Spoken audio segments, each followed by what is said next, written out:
বলা হয় আত্মবিস্মৃতি মৃত্যুরই নামান্তর, অর্থাৎ অতীত ভুলে বেঁচে থাকা মানে অন্ধকারে অজ্ঞানতায় বাঁচা। সে বাঁচার কোনো অর্থ নেই। পশুর মতো কেবলমাত্র জীবন ধারণ করা এবং বংশবৃদ্ধি করা।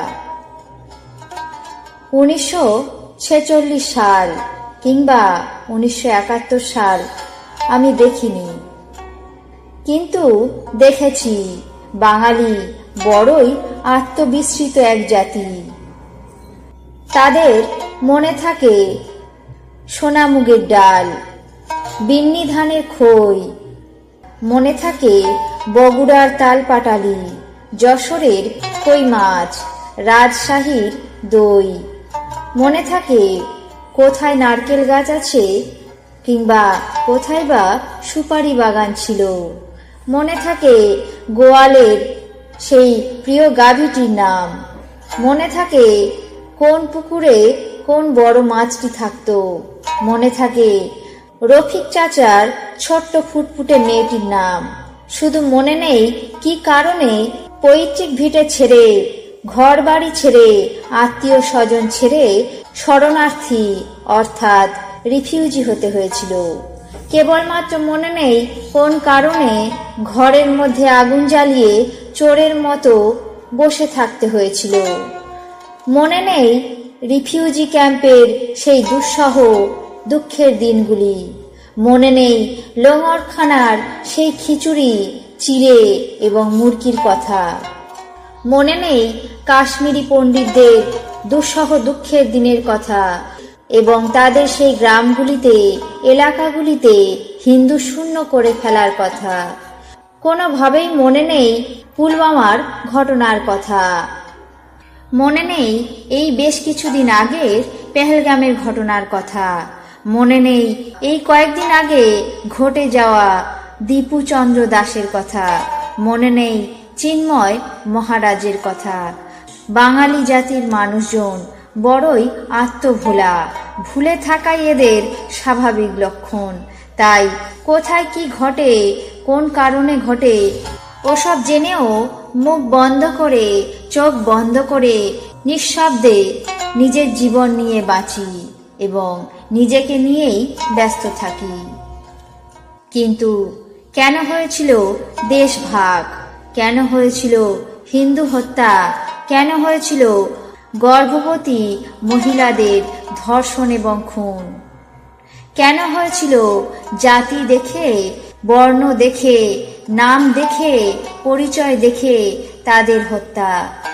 সকলেই এই প্রশ্নের উত্তর জানি, তাও নিঃশব্দে তাদেরকেই বাঙালি জাতি সাপোর্ট করে চলেছে, যারা দিনের পর দিন এই ঘটনাগুলোকে সামান্য ঘটনা বা স্বাভাবিক ঘটনা বলে মনে করে। কিন্তু আজ সময় হয়েছে অতীত ঘেঁটে দেখার। আজ সময় হয়েছে অতীতের ঘটনাগুলোকে বিশ্লেষণ করে যাচাই করার। সময় হয়েছে নিজেদের ভুলগুলিকে শুধরে নিয়ে ভবিষ্যতের প্রজন্মকে একটি সুন্দর সমাজ উপহার দেওয়ার।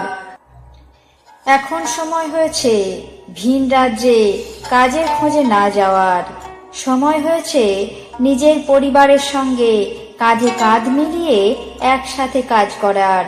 সময় হয়েছে অতীতের ঘটনা থেকে শিক্ষা নিয়ে নতুন করে শেখার। সময় হয়েছে নতুন করে নির্ভয়ে বাঁচার।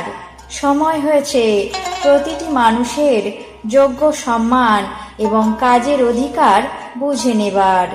সময় হয়েছে প্রত্যেকটি অসম্মানের, অপমানের, হিংসার জবাব দেওয়ার।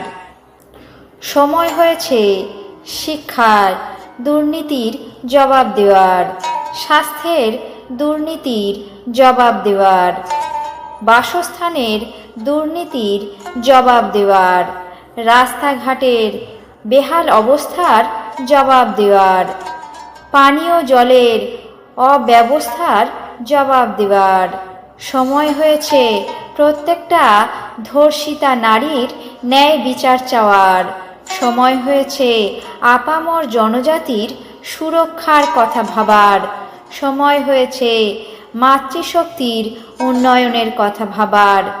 সময় হয়েছে কৃষক এবং দিনমজুরদের প্রাপ্য সম্মান এবং প্রাপ্য মজুরি দেবার। সময় হয়েছে প্রত্যেকটি দুর্নীতির বিচার চাওয়ার।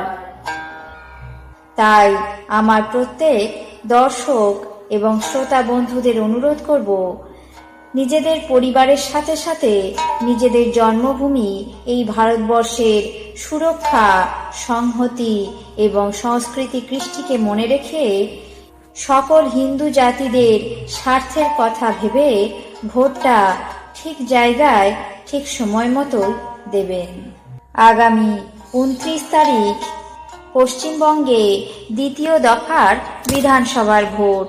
তাই সবাইকে অনুরোধ করব, ভোটটা ঠিক সময়ে সঠিক চিন্তা ভাবনা নিয়ে পদ্ম ফুলে ভোটটা দেবেন, নিজেদের স্বার্থ রক্ষার জন্য, তার সাথে দেশকে সুরক্ষিত করার জন্য।